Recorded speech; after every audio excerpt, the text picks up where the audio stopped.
Class 11 physics chapter work power and energy. आज हम नए चैप्टर के साथ नया लेक्चर हमारा स्टार्ट कर रहे हैं। आज का जो लेक्चर है, अब तक हमने फ्रिक्शन एनएलएम के बारे में पढ़ा, स्टडी किया, तो आज हम पढ़ेंगे वर्क पावर एंड एनर्जी। सबसे पहले बात करें कि वर्क क्या होता है, वर्क के बारे में पढ़ेंगे। सबसे पहले इसके रिगार्डिंग न्यूमेरिकल करेंगे, फिर हम पावर के बारे में स्टडी करेंगे, फिर हम एनर्जी के बारे में बात करेंगे। ओके, वर्क क्या होगा बेटा? When a body is displaced in the direction of applied force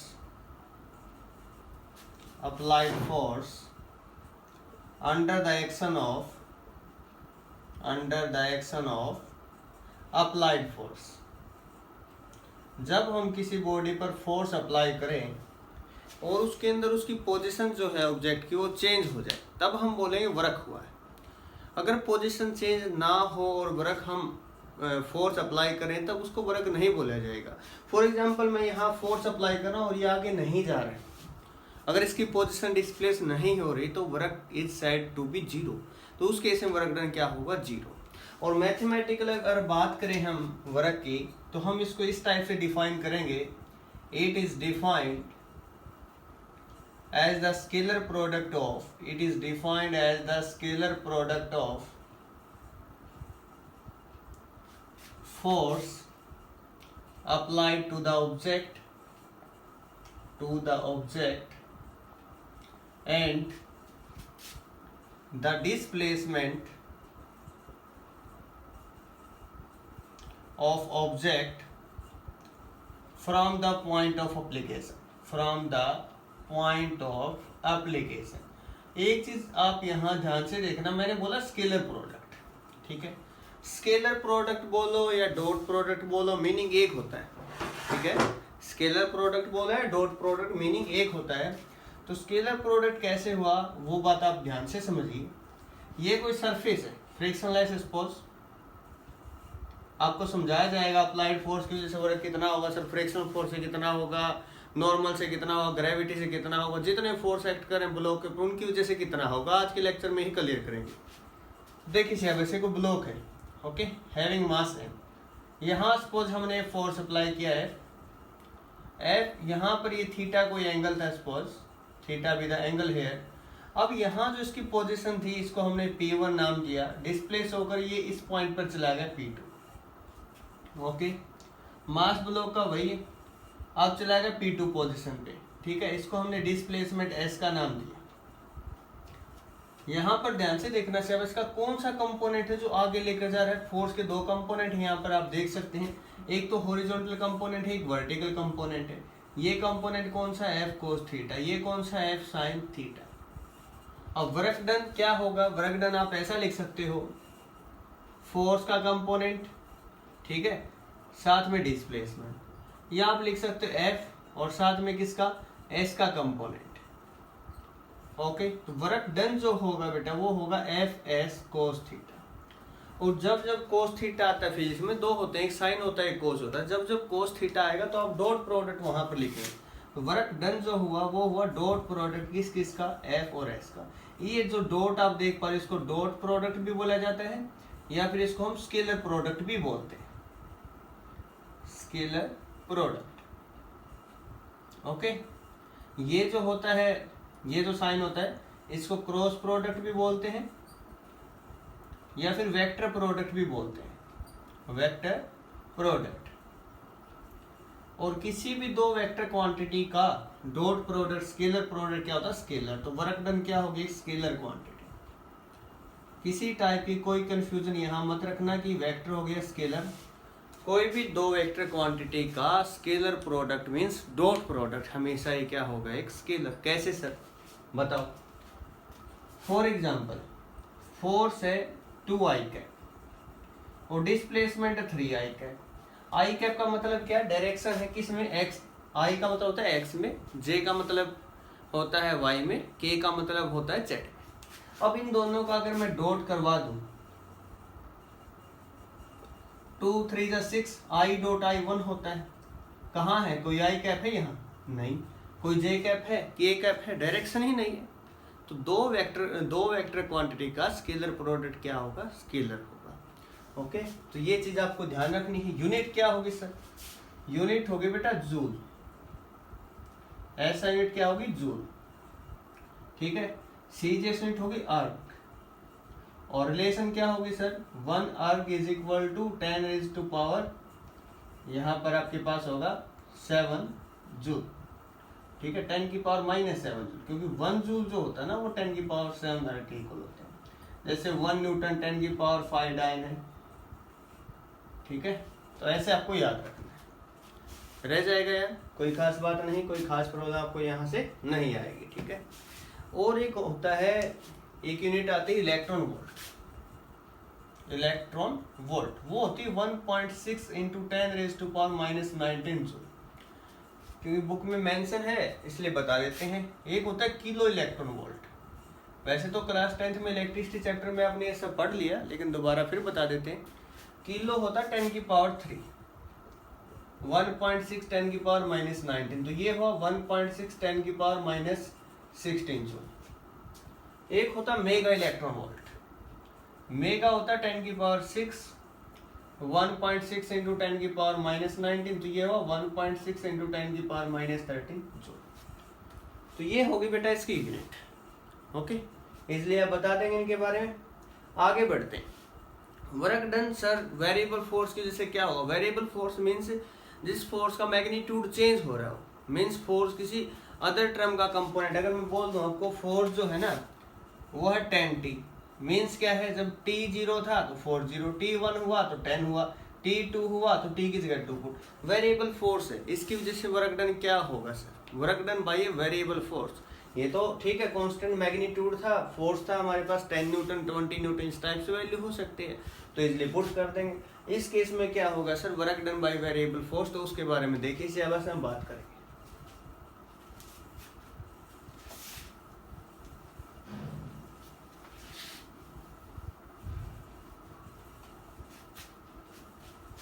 अब हम बात करें work done by variable force. Work done by variable force, मुझे ये बताएं सिलेबस, वेरिएबल फोर्स कौन सा, किस फोर्स को बोलेंगे जिसका मैग्नीट्यूड एंड डायरेक्शन वेरी कर रही हो, चेंज कर रही हो विद रिस्पेक्ट टू टाइम या पोजीशन, तो उसको हम बोलते हैं variable force. Clear, variable force means whose magnitude, either magnitude or direction or both are changes with respect to time or position are said to be variable force,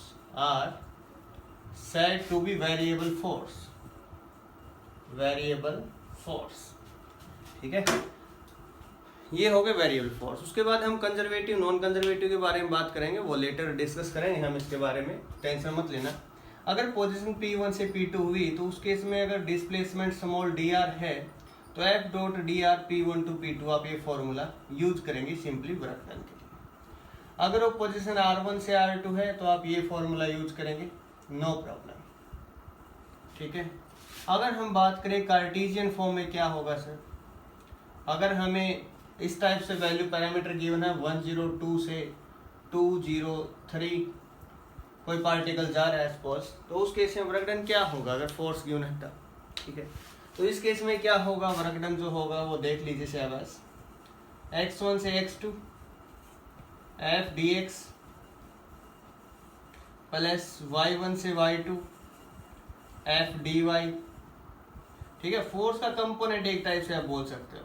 ठीक है, F X F Y F Z, force भी अगर vector form में है simple तो इस type से लिखेंगे। ठीक है, एफ डी जेड Z1 से Z2।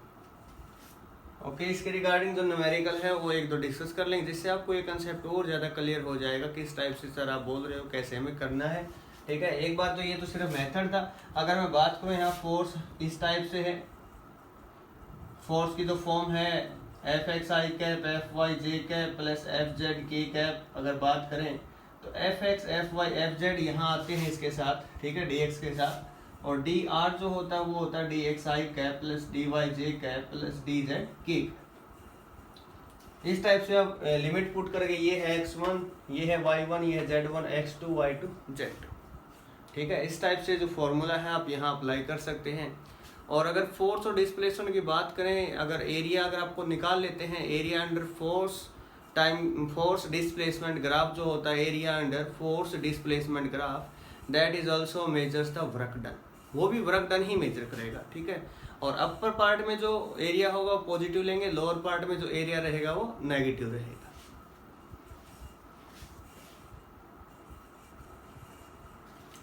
ये देखिए शाबाश, क्वेश्चन नंबर जो 1 है, फोर्स गिवन है, फोर्स क्या, पोजीशन डिपेंडेंट फोर्स है, मीन्स पोजीशन चेंज होगी तो फोर्स भी चेंज होगा।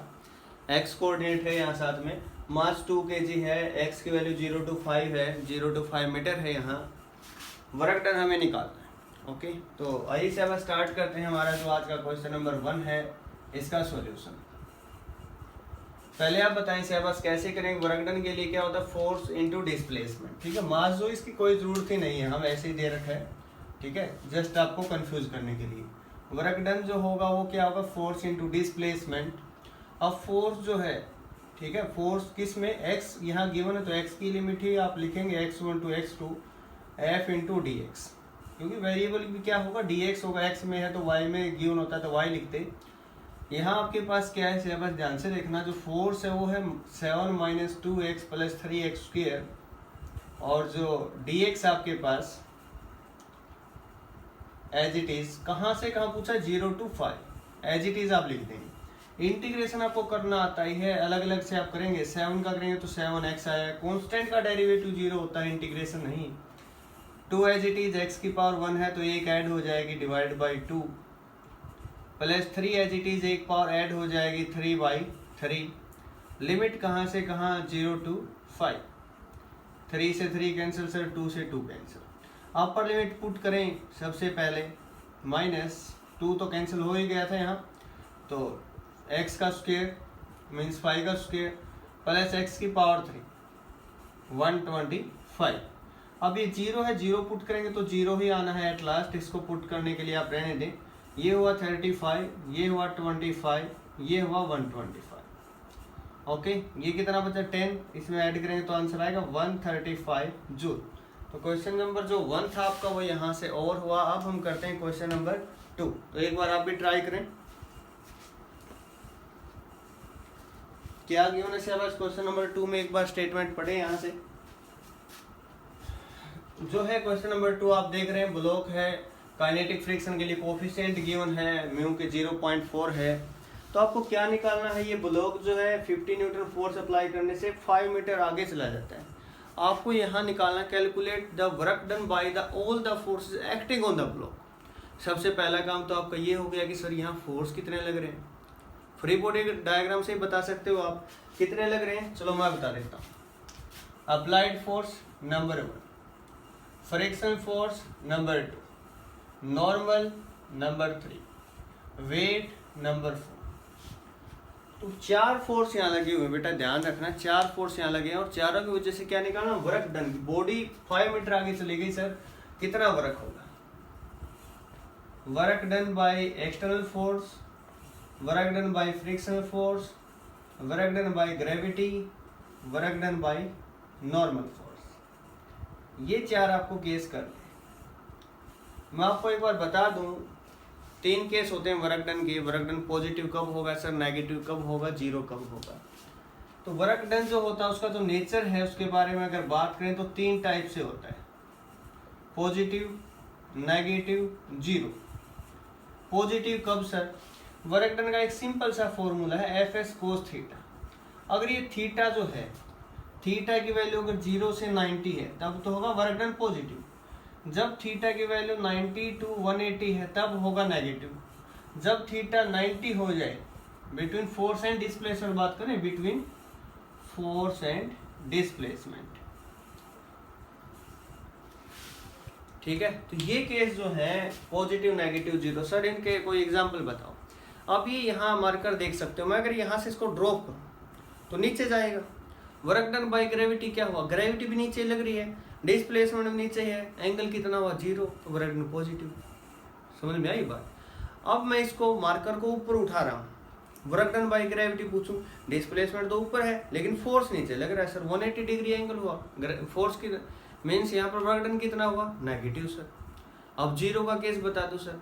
अब जितने भी सैटेलाइट रिवॉल्व कर रहे हैं, सैटेलाइट रिवॉल्व कर रहे हैं अराउंड द अर्थ, तो अगर बात की जाए work done by gravitational force क्या होगा, तो आपको आंसर करना है sir 0।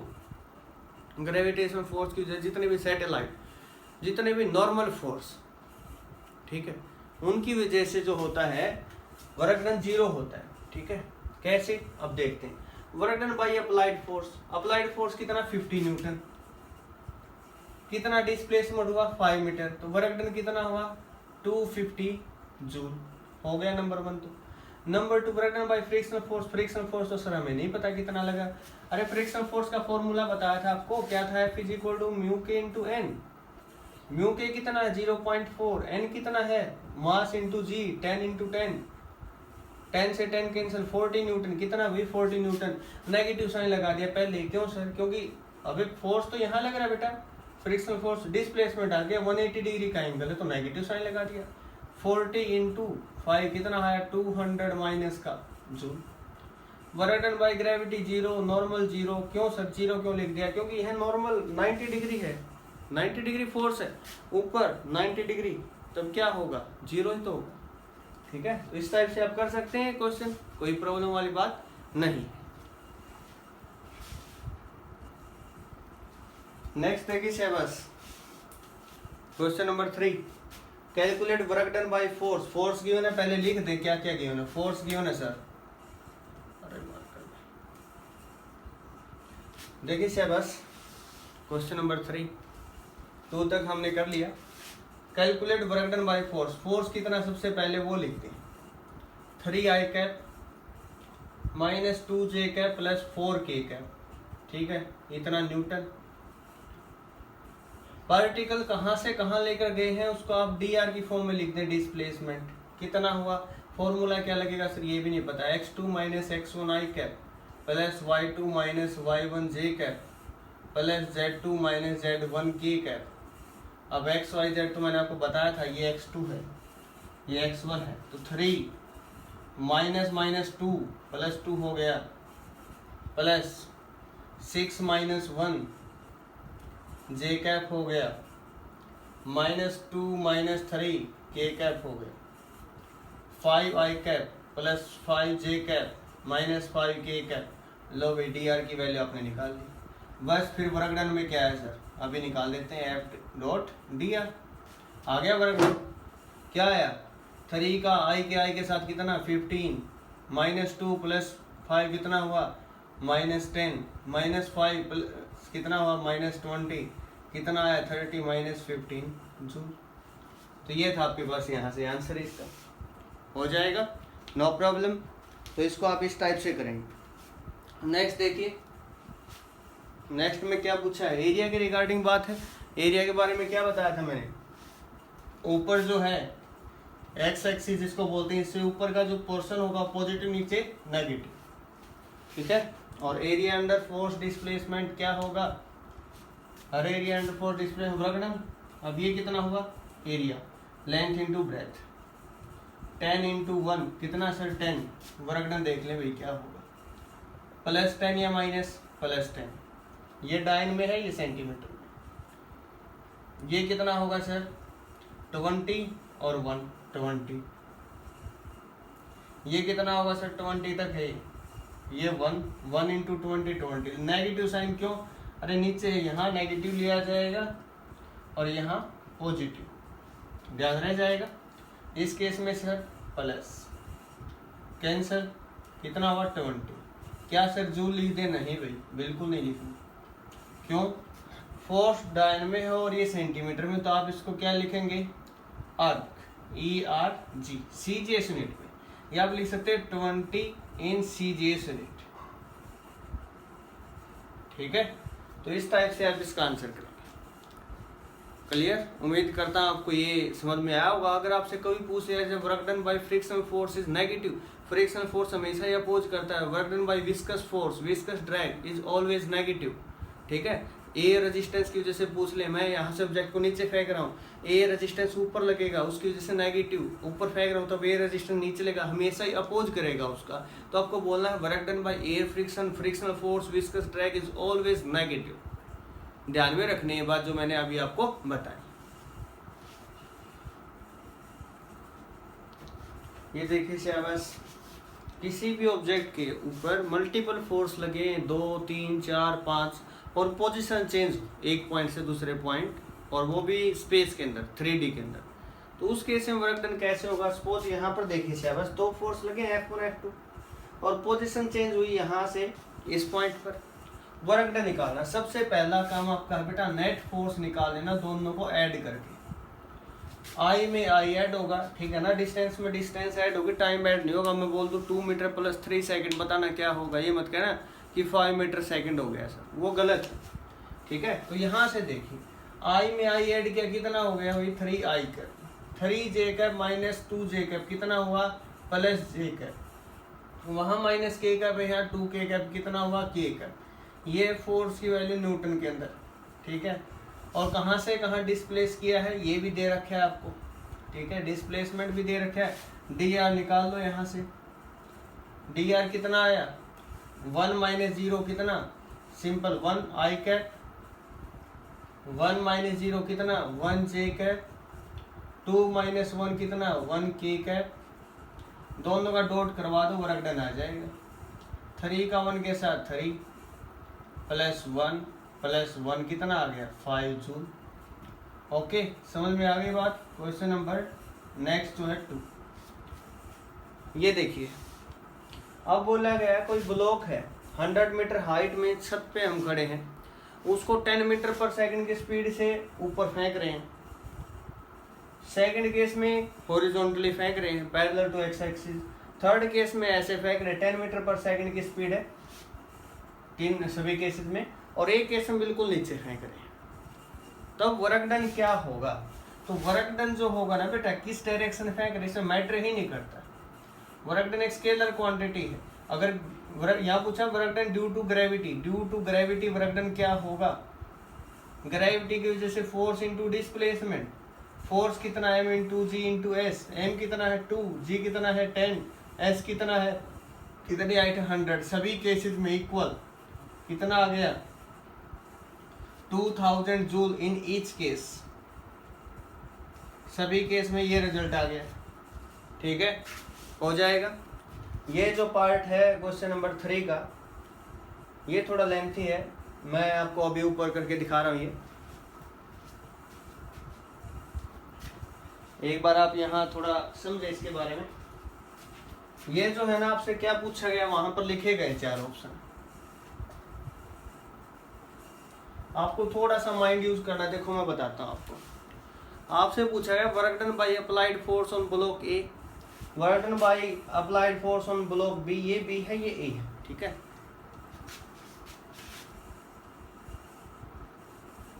Work done by normal reaction, इन दोनों ब्लॉक के बिटवीन नॉर्मल रिएक्शन या कॉन्टैक्ट फोर्स हम जिसको बोलते हैं ना, उसकी वजह से क्या होगा। अगर आपको कॉन्टैक्ट फोर्स नहीं निकालना आता तो आपके लिए जो नीचे 2 ऑप्शन है ना, ये किसी काम के नहीं, वैसे मैंने आपको निकालना सिखाया था। चलो कोई बात नहीं, दोबारा फिर सीख लेते हैं। फर्स्ट पार्ट देखिए, work done by applied force on A.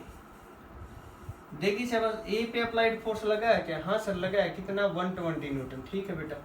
Force into displacement, displacement कितना हुआ 100 मीटर, फोर्स आपके पास वर्क डन आ चुका है इतने जूल, ठीक है। Work done by second force on B कितना होगा सर? 0 होगा भाई, 0 जूल। क्यों सर 0 क्यों? इस बी के ऊपर एक्सटर्नल फोर्स नहीं लगा, कॉन्टैक्ट फोर्स लगा, ओनली नॉर्मल रिएक्शन लगी, ठीक है। अगर पूछ लिया जाए तो आपको ऐसे आंसर करना। 3 work done by normal reaction किसके ऊपर? ऑन बी, बी के ऊपर नॉर्मल रिएक्शन। ये दोनों जो ब्लॉक है ना, एक बार इनको ध्यान से समझो। 20 kg 10 kg, फोर्स 120 न्यूटन। यहाँ फोर्स क्या लगेगा, डायरेक्ट ट्रिक बताई थी मैंने आपको, याद है तो नहीं है, याद है, बताएं से बस 10 एक्शन रिएक्शन पेयर होगा, टी जो होगा वो होगा जो मास बच गया इनटू एक्सेलरेशन।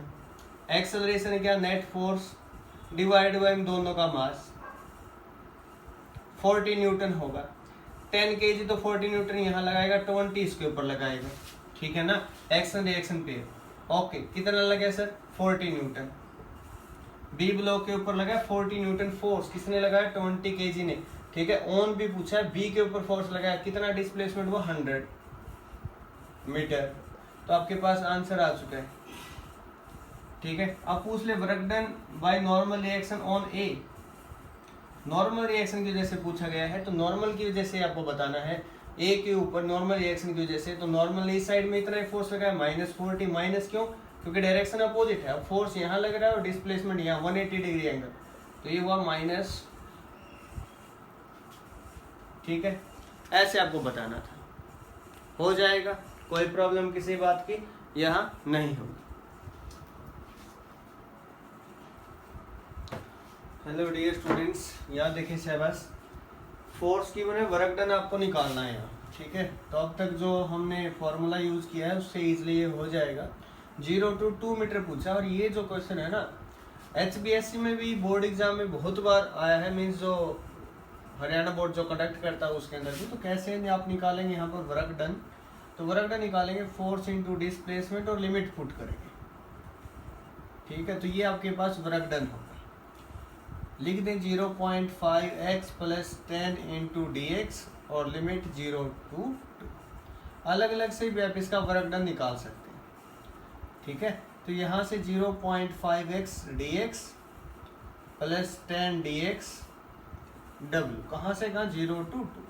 अब इंटीग्रेशन क्या होगा बताएं शहबाज, पावर एक ऐड होती है सर, वही नीचे लिख देते हैं, वेरी गुड। इसको बाहर लिख लो, लिखना चाहते हो तो 10 बाहर, इसका इंटीग्रेशन हुआ x 0 से 2, तो ये वर्क डन आ जाएगा आपके पास। कितना आएगा, 0.5, 2 का स्क्वायर 4, 4/2 2 होगा, माइनस 0 का स्क्वायर 0, प्लस 10 2 - 0, कितना हुआ 1.0 + 20, तो ये हुआ 21 जूल। तो ये आपके पास आंसर था क्वेश्चन नंबर 4 का। ओके, नंबर 5 देखिए शहबाज, एक बार फोर्स की वजह वर्क डन आपको निकालना है। तो इस केस में आप क्या करेंगे, यहां देखिए शहबाज जो फोर्स है ना, इस केस में आप Fx dx ही करना पड़ेगा, ठीक है। यहाँ अगर आप चाहें Fy dy + Fz dz, लेकिन Fz यहाँ है ही नहीं, कोई बात नहीं, हमें पूरा फॉर्मूला लिखना था वो 0। अब x के कोऑर्डिनेट 2 से 4 हैं, तो 2 से 4 लिख दीजिए। y के कोऑर्डिनेट 3 से 6 है, तो 3 से 6 लिख दीजिए। फोर्स का x कंपोनेंट जो है वो है 3x², i कैप के आगे होता है बेटा x, j कैप के आगे y, 3x² dx, कहाँ से कहाँ 2 से 4 प्लस 3 से 6 जो है y, वो क्या है 2y dy। यहाँ 3 बाहर लीजिए, x² का इंटीग्रेशन क्या हुआ, x की पावर 3/3, 2 से 4 प्लस 2 बाहर होगा, y²/2, लिमिट 3 से 6, 3 से 3 कैंसिल कर सकते हैं आप, 4 की पावर 3 कितनी होती, 64, 2 की पावर 3 कितनी होती, 8, 2 से 2 कैंसिल कर दीजिए, 6 का स्क्वायर कितना होगा, 36 -9। ओके, तो ये कितना हुआ आपके पास, या तो इसको इकट्ठा करके लिख लीजिए, ये कितना होगा 100 होगा, और ये कितना होगा, माइनस माइनस को आपने इकट्ठा लिख लिया और इसको अलग से लिख लिया, ठीक है। तो इसमें से जब इसको माइनस करेंगे तो आपके पास क्या आएगा, 83 आएगा, और वर्क डन निकाले तो 83 जूल। तो ये था आपके पास क्वेश्चन नंबर 5। अब नंबर 6 है ना, वर्क डन बाय नॉर्मल पूछा है। अब डिस्प्लेसमेंट यहाँ हुआ है, वर्क नॉर्मल फोर्स ये एंगल 90 डिग्री, तो वर्क डन बाय नॉर्मल तो होगा 0, ठीक है, क्लियर बात। Work done by gravity, gravity नीचे लग रही है, ठीक है। अब फोर्स जो है ना बेटा, फोर्स ड्यू टू ग्रेविटी क्या होता है, mg होता है, ठीक है। लेकिन सर डिस्प्लेसमेंट तो यहाँ हुआ है, अरे ये हाइट देखने कहीं गया हो, आंसर इसका डायरेक्ट mgh होगा, वर्क डन बाय ग्रेविटी। नहीं सर बताओ इसको एक्चुअल में कैसा होगा, देख लो भाई यहाँ मान लिए यहाँ है तो इसका एक कंपोनेंट mg यहाँ होगा, एक कंपोनेंट mg cos थीटा यहाँ होगा, एक कंपोनेंट यहाँ होगा mg sin थीटा। लो फॉर्मूला लगा लो, work done is equal to force into displacement, force कौन सा mg sin theta into s। Sir ये क्यों लिया, ये क्यों नहीं लिया, अरे डिस्प्लेसमेंट के परपेंडिकुलर है और परपेंडिकुलर के केस में 90 डिग्री एंगल, वर्क डन 0। इससे तो सर ये आंसर आया, आपने बताया ये तो बात तो वही है ना। साइन थीटा की वैल्यू बताओ मुझे क्या आएगी, परपेंडिकुलर बाई हाइपोटेन्यूज, पी क्या है परपेंडिकुलर h है यहाँ, एस h की वैल्यू क्या है s sine theta, s sine theta की जगह अगर h लिखो तो यही तो आंसर होगा। बोलो क्लियर है, यहाँ आ जाओ। स्मूथ सरफेस है, 10 kg का ब्लॉक है, फोर्स है, force act for 2 second, 2 second के लिए फोर्स लगा, 2 सेकंड के लिए, ठीक है। And find out work done by force on 3 kg block in 3 second. 3 second के अंदर जो 10 kg ब्लॉक में जो फोर्स लगा ये पूछ लिया वर्क डन। वर्क डन आपको जितने सेकंड के लिए फोर्स लगा है वहीं तक निकालना है, यहाँ से एक्सेलरेशन निकालना है, ठीक है। टाइम की तो वैसे भी नीड नहीं होगी, लेकिन आप एक्सेलरेशन कैसे निकालेंगे, फोर्स बाय मास। अब s कितना होगा, ut plus half at square at square, जब तक फोर्स आपने अप्लाई किया, ठीक है। इनिशियली 0, हाफ इंटू एक्सेलरेशन क्या हो बेटा, फोर्स बाय मास, 10/10 सर 1 होगी। 2 सेकंड के लिए फोर्स लगा 2 का स्क्वायर, 1 2 से 1 2 भी कैंसिल हो गया सर, 2 मीटर आ गया, ठीक है। एस आ गया 2 मीटर। वर्क डन निकालना है, वर्क डन क्या होगा, फोर्स इंटू डिस्प्लेसमेंट, 10 इंटू 2 कितना हुआ 20 जूल। बोलो हो जाएगा। तो वर्क के जितने भी न्यूमेरिकल थे वो हम क्लियर कर चुके हैं और आते रहेंगे, हम क्लियर करते रहेंगे। एरिया अंडर फोर्स डिस्प्लेसमेंट जो होता है वो वर्क डन हो, ठीक है। किसी भी टाइप की कोई भी न्यूमेरिकल प्रॉब्लम इन न्यूमेरिकल से सॉल्व हो जाएगी। Thanks for watching.